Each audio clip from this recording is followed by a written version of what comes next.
My name is Martin, I'm 19 years old, and in July of this year, I went to Krakow, Poland for World Youth Day.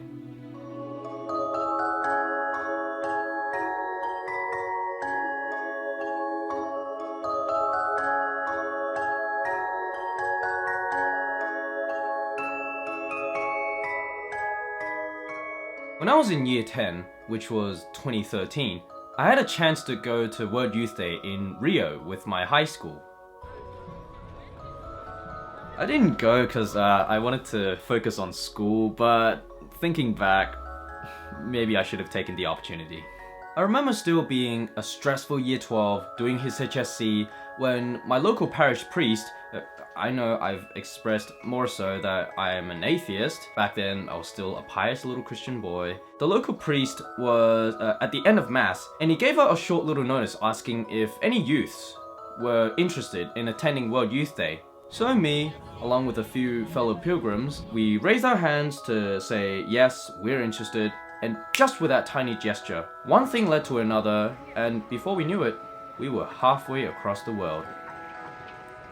So I guess the reason that I chose to go this year, the year that I'm actually a first year university student, which should be much busier than year 10 back in 2013, is because I wanted to see for myself what World Youth Day was like. As in the lead up to it, the event itself, the traveling and walking, lots of walking, and how people are transformed afterwards.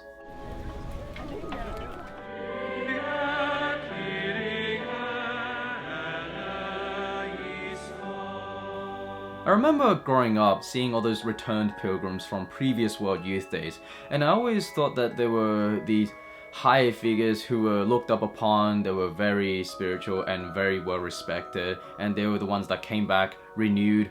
Now that I'm one of them, I see that they're just your average Joe living their daily lives in the status quo, who's got friends, families, commitments, jobs, a university to go to.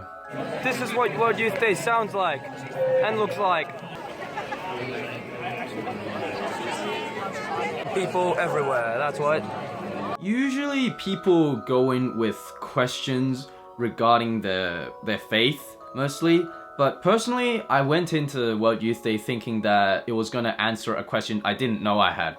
Personally, I like to think now that life itself is one big question, and World Youth Day helped me answer a tiny bit of that.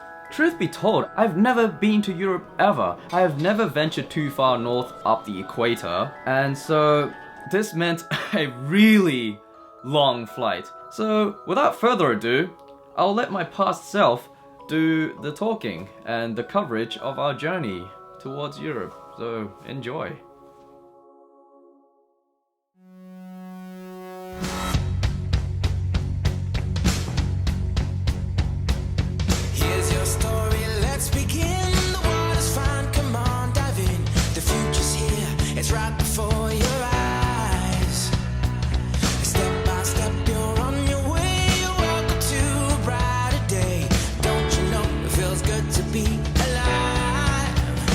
You could be larger than life, bigger than the world, living out the hopes and dreams of every boy and every girl.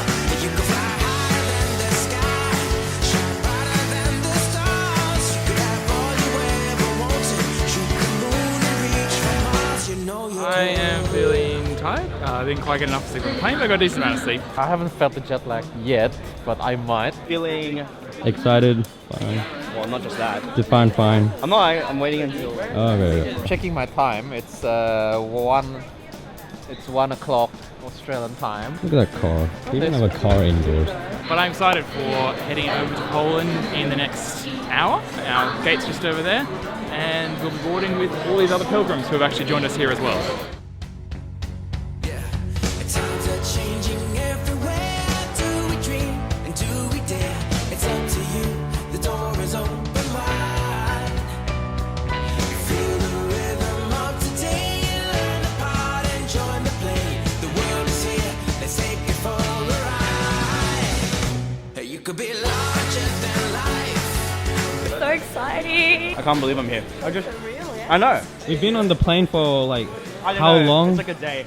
So after hours and hours of airplane food, cramped legs since I'm actually very tall. I'm almost 180 centimeters when I wake up in the morning. Increasing jet lag, and watching just tons and tons of movies, we finally arrived in Warsaw. And under the watchful eyes of Cosmos, the Catholic tour company, we had a lovely tour guide show us around on foot and on road. This lovely lady right here, who, her name it just escapes my mind. And no, she wasn't Polish, she was Hungarian. It was a bit surreal to be sitting in a bus that was driving at the right side of the road. Perhaps a lot of the audience right here would already have experienced that. Maybe they actually come from Europe and that's just common sense to them. But I've been a Sydney-sider for the last decade, so it felt very strange that when you get on the bus, the doors are at the right side of the bus. As is common with European cities, a lot of them would have what's called an old town. That is, Warsaw would have an old town Warsaw, Prague would have an old town Prague, each with their own historical significance and reasons for their inception. This being Poland, a Catholic nation, meant lots and lots, I mean lots, of beautiful churches literally right next door to each other.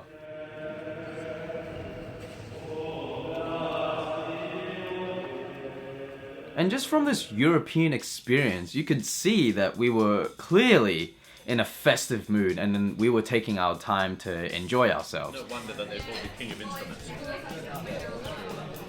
Just massive. Most of us anyway.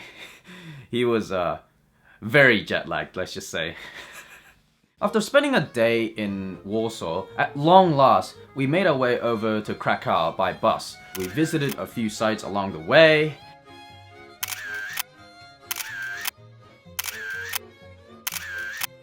Can you do that one more time?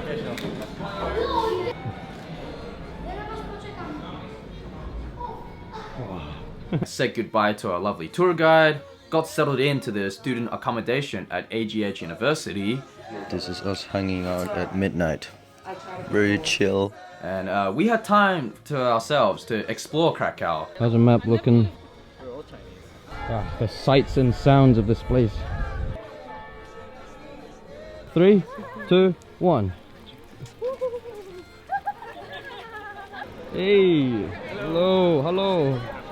Everyone here's gotten great food. Yeah, this place is even more lively now. And we even got to be able to explore Auschwitz before World Youth Day officially began. From henceforth, the more spiritual journey began for everyone. Alright, so World Youth Day involves walking, and more walking. That's exactly. Other nations started pouring in, each with their own nationalistic pride and chants.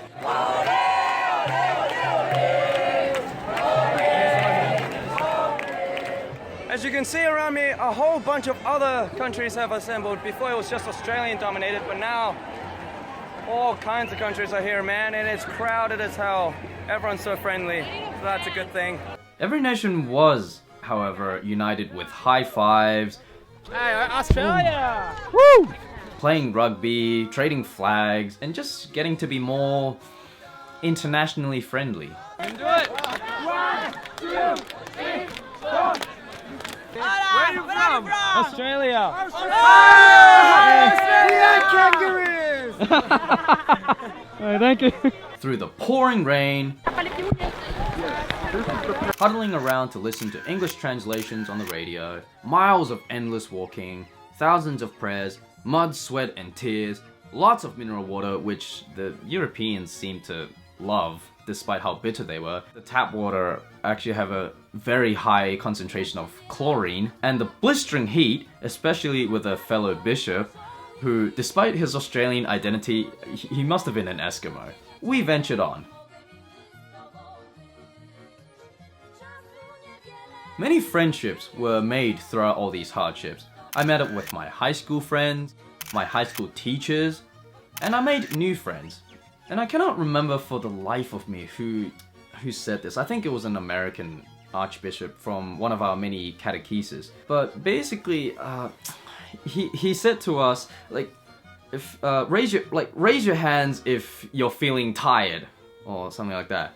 And after a few raised hands here and there, he said, if you're not tired, then you're not a true pilgrim. Paraphrasing here. And someone else also said something similar. He said if we don't have blisters on our feet, then we're not true pilgrims. Very graphic, I know.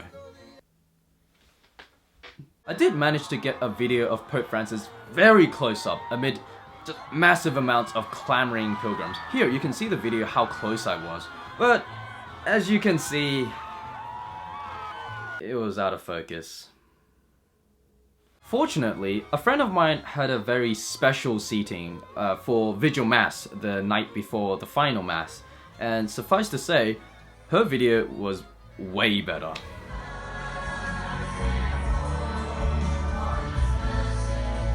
Eventually, World Youth Day came to a close, because the World Youth Day itself is actually very short. So after it finished, we made our way over to Zakopane in order to have a 3-day retreat to reflect. World Youth Day was hectic, you know, a lot of things were happening, and just we needed to pump the brakes and let every experience settle in. And Zakopane, oh, how beautiful. I cannot emphasize it enough. Even the oh, you know. Oh, that's There was one particular church we went to, which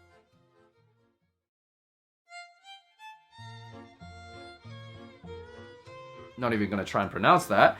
But yeah, as soon as you exit the doorway, we're immediately greeted by these mountainous ranges as far as the eyes can see. It's beautiful. And speaking of mountainous ranges, we actually got to go hiking and feel like we were at the top of the world.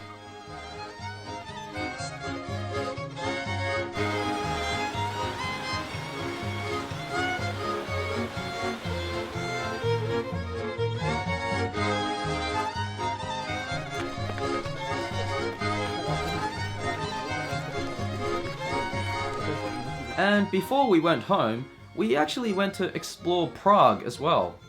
Let me tell you, it's not too often that we Australians get to cross into another country on land. And here is the decisive moment where we crossed from Poland into the Czech Republic. Are we about to cross? And with that, river which makes the natural border between Poland and the Czech Republic. And just by crossing that river, we've officially crossed into the Czech Republic. Prague was fun, but short-lived. I went exploring the city with another priest who was part of our little group. And actually, he is the priest at my university's Catholic chaplaincy. Pisali chłopcy zbójnicy, nie wierzcie babskiej spódnicy. Spódnica baba was zdradzi, szczerwana żołka. Just another rainy day in the Czech Republic. what's up, fellow pilgrims? This is Martin. It is now 8:40 p.m. here in Prague of the Czech Republic, and as you can see, it's still bright daylight.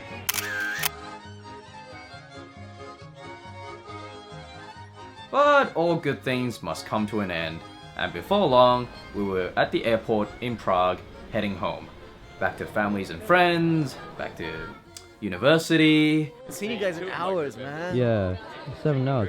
How are you doing, Larry, after a long time apart? It's like we've crossed time zones. Yeah. And going from summer in the northern hemisphere to winter back down under. Guess how that went? Unfortunately, I actually caught a fever right before we departed, so that was horrible when you're in a pressurized cabin. I'm surprised Emirates still let me on.